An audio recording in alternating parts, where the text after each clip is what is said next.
नमस्कार दोस्तों, मैं जितेंद्र द्विवेदी। आप सभी का कुशाग्र चैनल पर बहुत बहुत स्वागत है। आज का जो टॉपिक है हमारा, बुंदेलखंड के पठार को हम यहाँ पढ़ने का प्रयास करेंगे। इसमें हम इसकी स्थिति देखेंगे, हम यहाँ फसल देखेंगे, क्षेत्रफल देखेंगे, तापमान देखेंगे, यहाँ कौन कौन सी नदियाँ भी बहती हैं इस क्षेत्र से होकर, उन सब का हम चर्चा करेंगे। इसके बाद यहाँ पर्यटन हुआ, आपका कुछ विशेष हुआ, यहाँ खनिज हुआ, वनस्पति हुई और फिर उद्योग, यानी पूरा बुंदेलखंड के पठार को हम यहाँ अच्छे से एनालिसिस करेंगे। इसके पहले हमने मध्य भारत के पठार को पढ़ा था, वहाँ भी हमने इसी प्रकार की सभी आयामों को वहाँ अध्ययन किया था। तो आज जो हम पढ़ेंगे, बुंदेलखंड का पठार मानचित्र में कहाँ अवस्थित है, कौन कौन से जिले इसमें पूर्णतः सम्मिलित है और कौन कौन से जिले का कुछ भाग इसमें शामिल रहता है या आंशिक भाग इसमें रहता है। तो हम, क्योंकि कल हमने मध्य भारत के पठार को देखा, उससे संबंधित जिलों को भी देखा, आज हमें देखना है बुंदेलखंड के पठार को। ठीक, तो पहले तो हम इसको मानचित्र में क्लियर करते हैं कहाँ इसकी अवस्थिति है और इसमें कौन कौन से जिले, अक्षांश देशांतर से भी क्लियर करेंगे। इसके बाद हम इसकी उत्तरी सीमा, पश्चिमी सीमा है ना, इन सबको भी क्या करेंगे, यहाँ देखेंगे।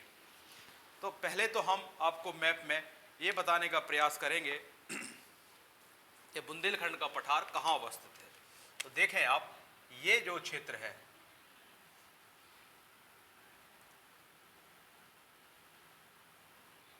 ये जो क्षेत्र है, ये क्या है, ये आपका बुंदेलखंड को रिप्रेजेंटेड करता है। इसके बाद यहां से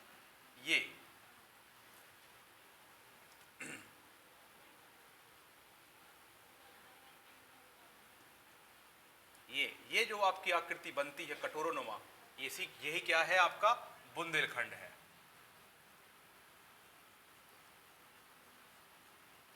इसमें निवाड़ी, टीकमगढ़, छतरपुर, दतिया, ये जिले जो है पूर्णतः इसमें शामिल रहते हैं।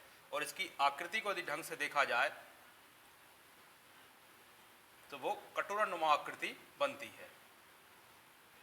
इसको गौर से देखा जाए तो ये आकृति जो है वो कैसी बनती है, एक कटोरानुमा आकृति मध्य बुंदेलखंड के पठार की बनती है। ठीक, अब हमें देखना है यहाँ कितना क्षेत्रफल है, यही है आपका बुंदेलखंड का पठार, बुंदेलखंड का पठार,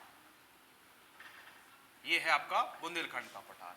यहाँ हमें देखना है कितना क्षेत्रफल है, यहाँ हमें क्या देखना है, क्षेत्रफल देखना है।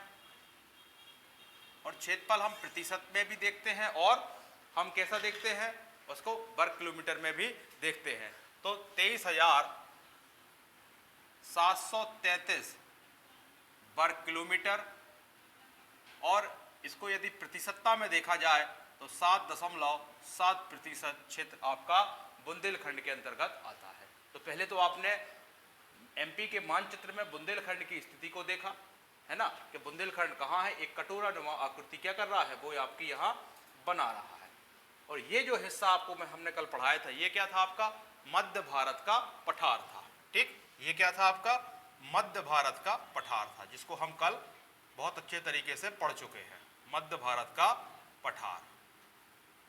ठीक, और ये आपका कल हमने इसको इस तरीके से बताया था कि ये वाला इस क्षेत्र है आपका, ये सब किसके अंतर्गत आता है, मध्य भारत के पठार के अंतर्गत आता है। ठीक, अब हमें इसकी अक्षांश देशांश से क्या देखना है, अवस्थिति देखना है। ठीक, तो उसको भी हम लिखते हैं, यहां लिखेंगे हम क्या, स्थिति, क्या लिखेंगे यहाँ हम, स्थिति, कि ये कहाँ कितने अक्षांश और कितने देशांतर के मध्य पड़ता है। तो लिखेंगे यहाँ 24 डिग्री 6 मिनट 24 डिग्री 6 मिनट से 26 डिग्री 22 मिनट उत्तरी अक्षांश। अक्षांश देशांतर को आपको देखना हो, हमारा पहला वीडियो में हमने अक्षांश देशांतर को बहुत अच्छे तरीके से क्लियर किया हुआ है। उत्तरी अक्षांश, ठीक, यानी क्या हो रहा होगा, यहां कहीं 24 डिग्री 6 मिनट से लेकर आपका ऊपर कहां तक जा रहा होगा, ये जा रहा होगा आपका 26 डिग्री 22 मिनट। ठीक, अब इसके बाद हम क्या देखते हैं, देशांतर देखते हैं कौन को कि देशांतर कितना है। तो लिखेंगे तथा, अब देशांतर कितना है यहाँ 77 डिग्री 51 मिनट से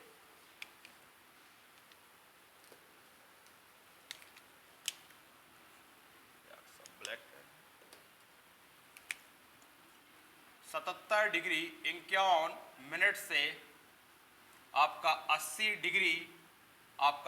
डिग्री और 20 मिनट पूर्वी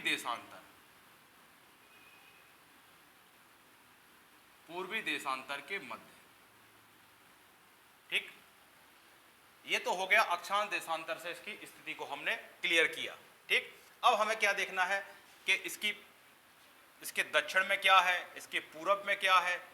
यदि आपको ये अक्षांश देशांतर याद नहीं रहते हैं तब आप क्या बताएंगे बुंदेलखंड कहाँ मध्य प्रदेश में है, तो आप फिर भी आप इसको बता सकते हैं, ऊपर नॉर्थ है, साउथ, ईस्ट और वेस्ट। तो मध्य प्रदेश के उत्तर पूर्व की तरफ जो जा रहा है वो भी बुंदेलखंड का क्या है, पठार है, यदि आपको अक्षांश देशांतर याद नहीं रहते हैं। ठीक, अब इसकी हम क्या देखेंगे, पूर्वी सीमा, पश्चिमी सीमा। तो देखें आप यहाँ, जैसे हम लिखें उत्तरी सीमा, इस पठार के उत्तर में क्या है, तो इसको बोलते हैं उत्तरी सीमा।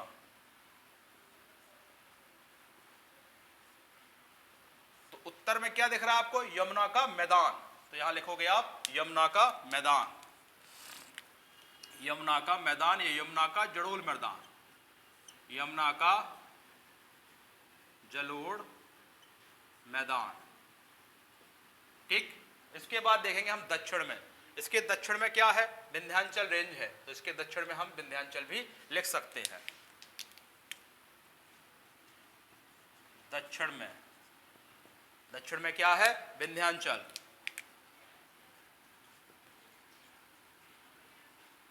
ठीक, अभी विंध्याचल हम यहां बताएंगे आपको, यहां से निकलता हुआ मिर्जापुर तक, यूपी तक निकल जाता है। इसके बाद आप क्या देखेंगे, पश्चिम में क्या है, तो इसके पश्चिम में क्या दिख रहा है आपको, इसके पश्चिम में बुंदेलखंड के पठार के पश्चिम में क्या है, मध्य भारत का पठार है। तो इसकी पश्चिमी सीमा कौन बना रहा है, तो लिखेंगे पश्चिमी सीमा बना रहा है मध्य भारत का पठार, मध्य भारत का पठार। ठीक, और क्या देखना है हमें इसमें देखा जाए तो इसके दक्षिण पश्चिम में क्या है, दक्षिण यानी नीचे और पश्चिम यानी यहां। तो इसके दक्षिण पश्चिम में यदि आप देखा जाए तो ये कौन सी जगह है, ये कहलाता है आपका मालवा। दक्षिण पश्चिम में क्या दिख रहा है आपको, मालवा, मालवा का पठार। ठीक, और क्या देखें इसमें, दक्षिण पूर्व देख लें, दक्षिण है और दक्षिण के पूर्व यानी यहां कौन सा है, तो यहाँ कौन सा पठार पड़ता है। हमने पहले जब पठार पढ़ाने चालू किए थे तो सारे पठारों को एक ही मानचित्र में हमने क्या किया था, क्लियर किया था। तो आप लिखेंगे दक्षिण पूर्व, दक्षिण पूर्व में आपका रीवा पन्ना का पठार है। दक्षिण पूर्व में क्या है, रीवा पन्ना का पठार, रीवा पन्ना का पठार। ये हो गई इसकी अवस्थिति। आपको यदि अक्षांश देशांतर याद रहते हैं तो अच्छी बात है, इसकी उत्तरी दक्षिणी सीमा भी आपको स्पष्ट हो गई, यानी एग्जैक्ट कहां है बुंदेलखंड का पठार अब आपको क्लियर हो गया होगा। इसके बाद हमने क्षेत्रफल लिख लिया है 23,733 वर्ग किलोमीटर, या इसको बोलते हैं 7.7%, या तो प्रतिशतता में याद रखें या 23,733 वर्ग किलोमीटर में याद रखें, जो भी आपको याद हो जाए। कल आपको हमने मध्य भारत के पठार को भी बताया था, 32,896 वर्ग किलोमीटर है, और प्रतिशतता में ये कितना था, 10.68%। अब हम देखेंगे इसका निर्माण, में यानी बुंदेलखंड के पठार का निर्माण कैसे हुआ है। तो लिखेंगे आप अगली हेडिंग निर्माण में लिखेंगे आप ग्रेनाइट और नीस की चट्टानों से निर्मित हुआ है। क्या लिखोगे आप, ग्रेनाइट और नीस की चट्टानों से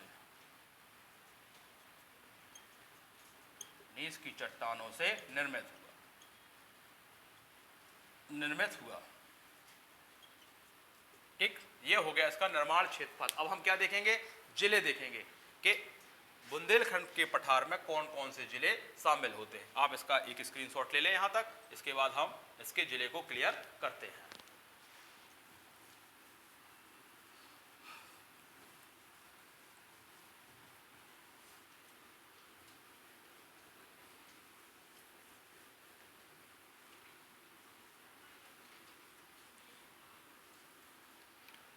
क्या लिखेंगे आप, जिले, कौन कौन से जिले बुंदेलखंड के पठार में सम्मिलित होते हैं।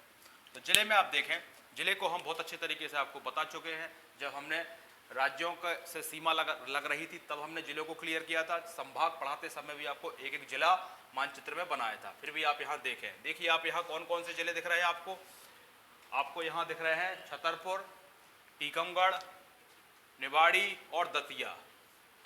निवाड़ी, टीकमगढ़, छतरपुर और दतिया, ये तो दिख रहे हैं आपको। क्या ये जो जिले हैं ये संपूर्ण रूप से आते हैं, यानी पूर्णतः ये आते हैं आपके में, ठीक है ना। इसको थोड़ा सा इस तरीके से करें। और भिंड की कुछ तहसील है, कुछ तहसील का मतलब भिंड की एक तहसील लहर तहसील आती है इसके अंतर्गत, है ना। और शिवपुरी की 2 तहसील है, ग्वालियर की 1 तहसील, जो तहसील आती है उनको भी हम यहाँ लिखेंगे। तो जो पूर्ण रूप से जिले आते हैं पहले वो लिखते हैं अपन यहाँ कौन कौन से हैं। यहाँ से लिखते हैं निवाड़ी, टीकमगढ़, छतरपुर, दतिया पूर्ण रूप से सम्मिलित हैं तथा अब लिखेंगे जो तहसीलें आती हैं, जैसे शिवपुरी की, आप शिवपुरी की पिछोर व करेरा तहसील लिखेंगे। शिवपुरी की करेरा व पिछौर तहसील, 2 तहसीलें आपकी शिवपुरी जिले की इसमें इस बुंदेलखंड के पठार में आती है। ग्वालियर की डबरा आती है, ग्वालियर की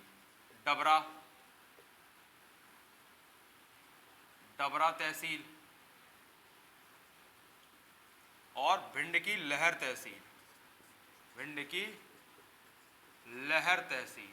ये जो चीजें हैं, जिले जो हैं, ये क्या होते हैं, आंशिक रूप से इसमें शामिल होते हैं। इनकी कुछ तहसीलें कहाँ होती मिलती हैं, ठीक। इसके अतिरिक्त यदि आप चाहो लिखें, इसके अतिरिक्त, क्योंकि प्राकृतिक है विभाजन, राजनीतिक विभाजन तो है नहीं है, तो इसके अतिरिक्त यदि आपको देखने को हो कि इसके अतिरिक्त और कौन से जिले से हम बना सकते हैं, तो आप लिखेंगे सागर, दमोह, अशोकनगर, ठीक है। बाकी पूर्ण रूप से तो कौन से आपके निवाड़ी, टीकमगढ़, छतरपुर, दतिया और इनकी भिंड, शिवपुरी और ग्वालियर की कुछ तहसीलें जो कि हमने आपको बोर्ड पर लिख दी है। इसके बाद हम पढ़ेंगे इसमें जलवायु, बुंदेलखंड पठार की जलवायु क्या है।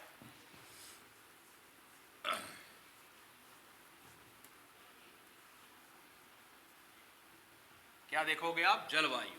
तो आपने कल मध्य भारत के पठार की जो जलवायु देखी, वही जलवायु आपको देखने को मिलेगी बुंदेलखंड के पठार को, और वही देखने को मिलेगी आपको रीवा पन्ना के पठार को। यानी मध्य प्रदेश के उत्तर में है उन तीनों पठारों की जलवायु आपको कैसी मिलेगी, एक सी देखने को मिलेगी। यानी गर्मियों में ज़्यादा गर्मी, ठंडियों में ज़्यादा ठंड। और इस प्रकार की जलवायु को हम महाद्वीपीय प्रकार की जलवायु भी कह जाते हैं। तो क्या लिखोगे आप, जलवायु। जलवायु क्या लिखोगे जलवायु में, ग्रीष्म ऋतु में अधिक गर्मी, ग्रीष्म ऋतु में अधिक गर्मी या अधिक गर्म तथा शीत ऋतु में अधिक ठंड, ठीक। और इस प्रकार की जलवायु को हम क्या कहते हैं, महाद्वीपीय प्रकार की,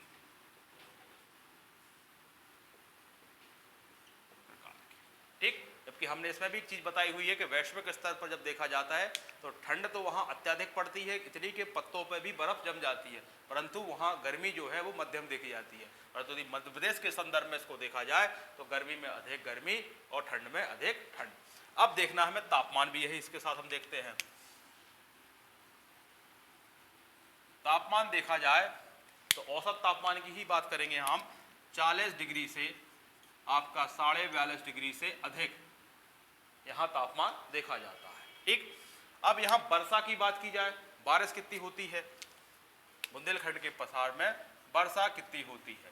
यहाँ इसके आकृति कारण यहाँ दृष्टि छाया प्रदेश भी बनता है, ठीक है ना, जिससे यहाँ कटोरानुमा आकृति की वजह से छाया दृष्टि प्रदेश बन जाता है और बुंदेलखंड के पठार में क्या होती, बारिश कम होती है। ठीक, फिर भी वर्षा होती कितनी है, औसत वर्षा कितनी होती है, तो यहाँ औसत वर्षा 75 से 100 सेंटीमीटर के मध्य मानी जाती है। तो लिखेंगे आप औसत वर्षा,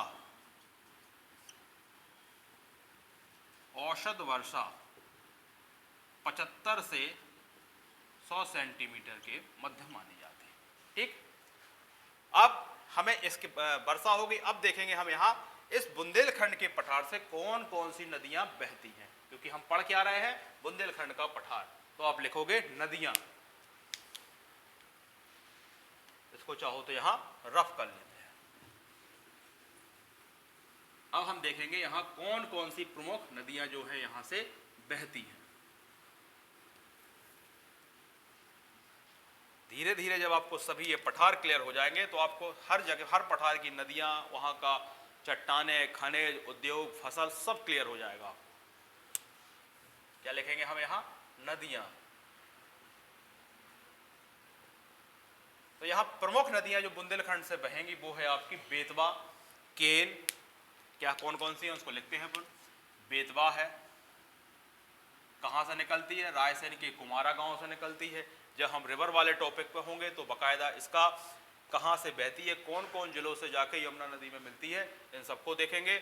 और इसके साथ ही हम क्या देखेंगे, कहाँ से उद्गम हुआ है, और जितने भी तथ्य फैक्ट एग्जाम में पूछे जाते हैं नदियों से संबंधित आपको सारे बताए जाएंगे। अभी तो केवल आप नाम ही लिखें। बेतवा कहाँ से निकलती है, रायसेन के कुमारा गाँव से। बेतवा के बाद केन हो गए, केन आपकी कैमूर पहाड़ी कटनी से निकलती है। चाहो जिनको अभी लिखना हो तो ब्रैकेट में आप इनका उद्गम भी लिख सकते हैं। इसके बाद दसान। अच्छा, जो जो रिवर्स हम आपको बता रहे हैं, आपको एक मिनट देखा जाए तो यहाँ क्या है, यहाँ आपका विंध्याचल की पर्वत श्रेणी है और ये यूपी तक भी जाती है। तो ये पर्वत श्रेणी जो है, इसी पर्वत श्रेणी से क्या है, इन नदियों का उद्गम हुआ है। जैसे ये रायसेन जिला मान लें आप, रायसेन जिला है, तो रायसेन जिला कहाँ है, विंध्य पर्वत श्रेणी के अंतर्गत आता है। तो यहीं से क्या निकलता है, आपकी ये नदियां निकलती, यानी बेतवा निकल रही है रायसेन के कुमारा गांव से, केन निकल रही है कटनी के कैमूर पहाड़ियों से, ठीक है। और इसके बाद और प्रमुख नदियां, दसान, दसान भी रायसेन जिले के जसरत पर्वत से निकलती है। और क्योंकि अभी हम नदियों का टॉपिक नहीं पढ़ा रहे हैं, इसलिए उस पर केवल उद्गम को बताते हुए हम इसको छोड़ रहे हैं।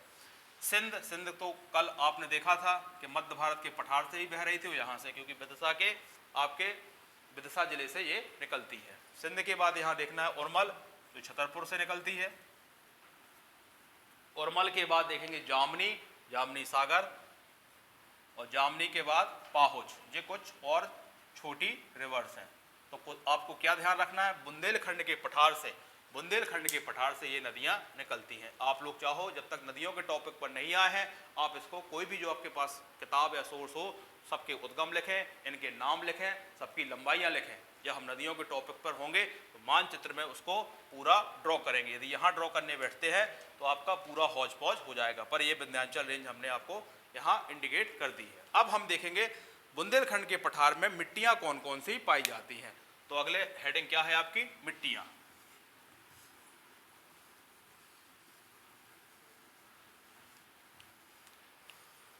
मिट्टी देखें आप, कल हमने मिट्टी, कल जब हम मध्य भारत के पठार को स्पष्ट कर रहे थे तो वहां हमने बताया था जलोढ़ मृदा पाई जाती है। क्यों पाई जाती है, क्योंकि वहां चंबल और चंबल की सहायक नदियों द्वारा लाई गई मृदा जो है वो जलोढ़ मृदा है, इसलिए उत्तर मध्य भारत के पठार में जलोढ़ मृदा है। तो बुंदेलखंड के पठार में कौन सी मृदा है, यहाँ आपकी मिश्रित मृदा पाई जाती है, यानी लाल व काली। तो लिखेंगे आप मिश्रित मृदा, मिश्रित मृदा। मिश्रित मृदा के अंतर्गत कौन कौन सी होती हैं, लाल व काली मिट्टियां, लाल व काली मिट्टियां। ठीक, ये होगी मिट्टियां।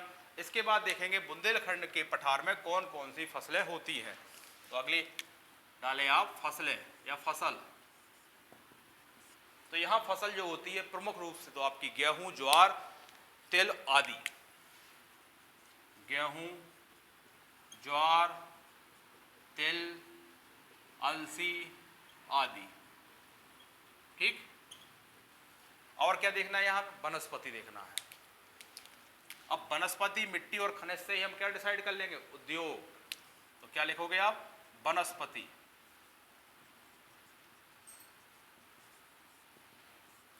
वनस्पति में देखेंगे हम यहां उष्णकटिबंधीय मानसूनी वन, उष्णकटिबंधीय मानसूनी वन। ठीक, और कौन कौन से यहां होते हैं, तो आप लिखना चाहो तो लिखें कुछ नाम, जैसे पतझड़ वन होते हैं। पतझड़ वन कौन कौन आता है इसके अंतर्गत, इसके अंतर्गत आपका सागौन, तेंदू, खैर, सागौन, तेंदू, खैर, शीशम, है ना, महुआ। ठीक है, और इसके बाद आदि। अब बाकी नीम वगैरह सब तो जो होती हैं वो तो आप लिख ही सकते हैं, बाकी मेजरली यही देखना है आपको। ये हो गए वनस्पति। इसके बाद देखना है यहाँ वन भूमि कितना है। यहाँ देखा था हमने कल वन भूमि 20 से 27%, यहाँ कितना है लिखेंगे आप, वन भूमि या वन आच्छादित कितना क्षेत्र रहता है यहाँ, तो 14.3% है, 14.3% है। ठीक, अब हमें इसके बाद देखना है यहाँ खनिज। क्या देखना है, खनिज। तो क्या क्या यहाँ खनिज निकलता है।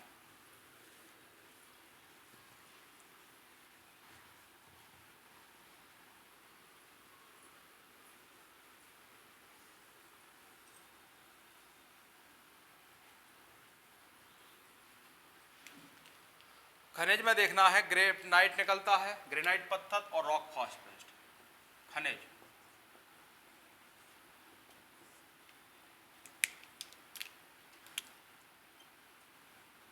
ग्रेनाइट पत्थर और रॉक फॉस्फेट। और एक यहां नोट लिखे आप जो आपको बड़ा इंपॉर्टेंट रहेगा, यानी ग्रेनाइट पत्थर रॉक फॉस्फेट से क्या क्लियर हो रहा है, यहाँ खनिजों का यहाँ क्या है, अभाव है। तो बुंदेलखंड के पठार में क्या लिखोगे, खनिजों का अभाव है। बड़ा इंपॉर्टेंट है, पूछा जा सकता है कभी, खनिजों का अभाव किस पठार में देखने को मिला है, तो आपको बुंदेलखंड के पठार में हमें देखने को मिला है। खनिजों के बाद हम देखते हैं क्या, यहाँ देखते हैं हम उद्योग। कौन कौन से उद्योग आपके बुंदेलखंड के पठार में स्थित है। तो अगला डालेंगे आप सब हेडिंग उद्योग।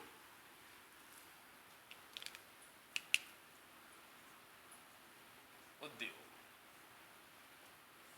उद्योग में यहां देखना है चंदेरी, आपका अशोकनगर जिले में पड़ता है, वहां साड़ी उद्योग है। तो लिखेंगे आप चंदेरी। चंदेरी कहां पड़ता है, अशोकनगर जिला, अशोकनगर जिला। और कौन सा उद्योग है यहाँ, यहाँ है साड़ी उद्योग। ठीक, यानी उद्योगों का भी यहाँ कुछ खास नहीं है, इसलिए यहाँ खनिज और उद्योग में हम दोनों में लिखेंगे यहाँ क्या है, अभाव है। और एक जरी का काम और होता है, जरी का काम कहाँ, प्रतापपुर, प्रतापपुर, और जिला पड़ता है निवाड़ी।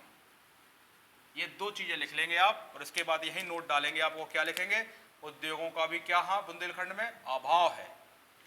तो लिखेंगे आप उद्योगों का अभाव है। ठीक, ये हो गया आपका उद्योग कंप्लीट। अब हमें यहां दो चीजें, एक चीज और देखना है। क्या देखना है, पर्यटन देखेंगे, और पर्यटन के बाद कुछ विशेष।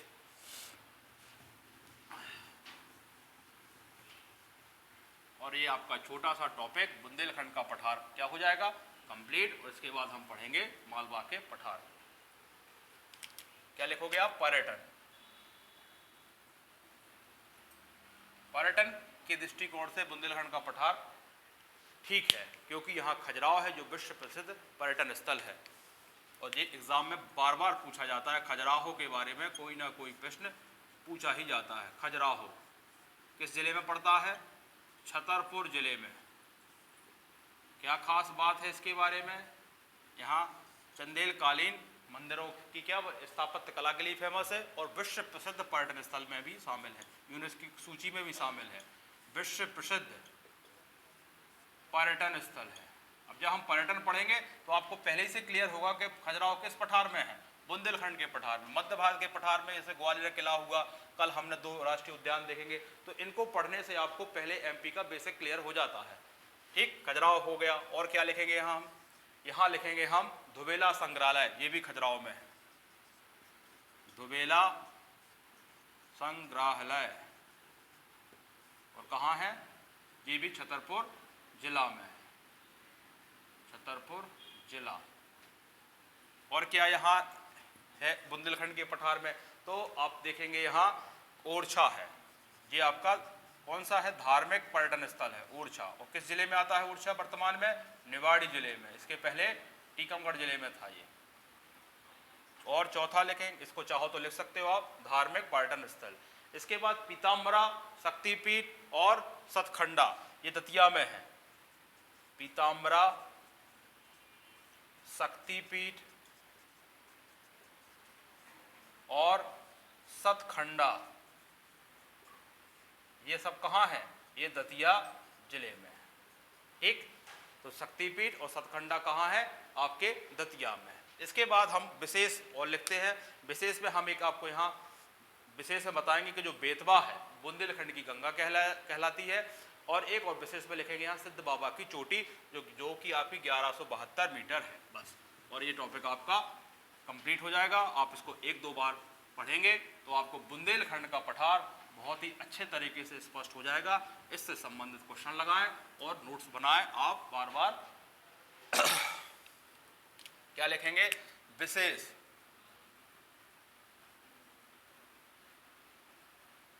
विशेष में पहला पॉइंट लिखेंगे आप क्या? बुंदेलखंड की सबसे ऊंची चोटी कौन सी है? सिद्ध बाबा की चोटी लिखेंगे यहाँ। बुंदेलखंड के पठार की सबसे ऊंची चोटी कौन सी है? सिद्ध बाबा की चोटी।